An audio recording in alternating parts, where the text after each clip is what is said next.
Confidence isn't something you have. It's something you build. And sometimes you have to rebuild it from scratch. Because when you go after something and it doesn't work out, when you take a leap and you fall flat, when you put yourself out there and you get knocked down, it's easy to lose belief in yourself. But here's the thing. A setback doesn't mean you're not capable. It just means you're in the process of learning. Hey, I'm Josh Taylor, and welcome to the Next Right Question podcast.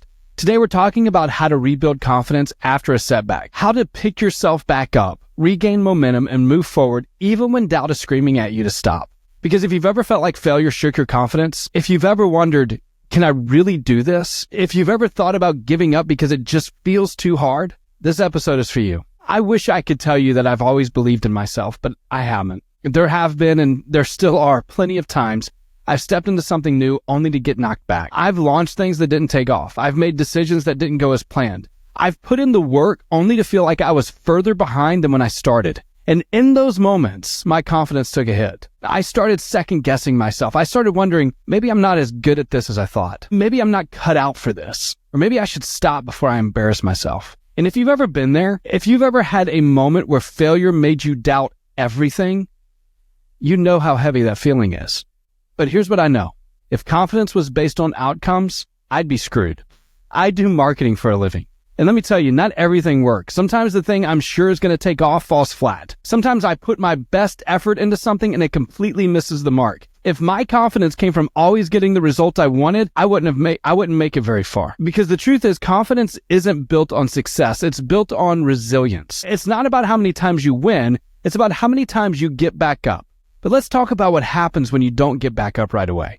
Because sometimes after a setback, you don't just lose confidence, you lose yourself for a little while. I've had seasons where failure made me pull back. I stopped putting myself out there as much. I started playing smaller, saying less, and avoiding the risks I used to take. Because it's not just about failing, it's about what failure does to you.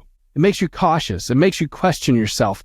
And if you stay in that space for too long, you start to convince yourself that maybe you're just not meant to do this after all. So how do you break that cycle? How do you rebuild confidence when it feels like you've lost it? Well, there are 3 things that have helped me. First, stop tying your confidence to the outcome. If your confidence depends on things always working out, you're in trouble.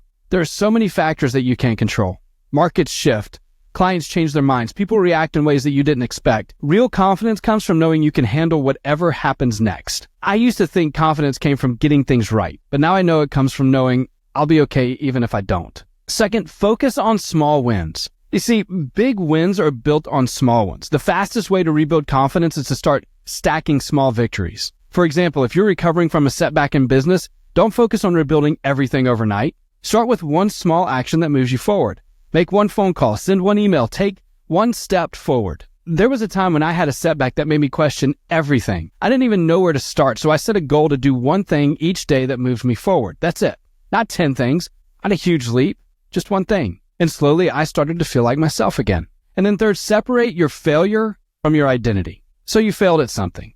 That doesn't mean you're a failure. People who are the best at what they do have failed more times than most people have even tried. Michael Jordan missed more than 12,000 shots in his career. But no one remembers the misses. They remember how he kept showing up. The key is to remind yourself, one setback doesn't define you. How you respond to it does. And there's something powerful about seeing failure for what it really is. A moment, not a label. The most successful people in the world have failed more than most people ever will. Not because they're smarter, not because they're more talented, but because they were willing to try, to fail, and to try again. And that's what confidence actually is. Confidence isn't pretending you're invincible. It's knowing you'll be okay even if things don't go as planned. It's trusting yourself to figure things out as you go. It's refusing to let one failure become the reason you never try again. So here's my challenge for you this week. Think about an area in your life where your confidence has taken a hit. Maybe it's a risk that didn't pay off. Maybe it's something you put effort into that didn't work out. Now, instead of seeing that moment as proof that you're not good enough, ask yourself, what did this experience teach me? And what's the next step I can take to rebuild? Because confidence isn't something you're born with. It's something you build. And no setback is big enough to take that away from you. If this episode resonated with you, I would love to hear about it. Reach out to me on Instagram or comment on this episode and let me know what's one way you're rebuilding confidence right now. If you haven't already, I'd love for you to subscribe. I'm dropping new episodes every Friday morning and I don't want you to miss them. I'm here to help you ask better questions so that you can take meaningful steps forward. So until next time, stay curious, stay resilient, and remember, you don't need all the answers. You just need to ask the next right question.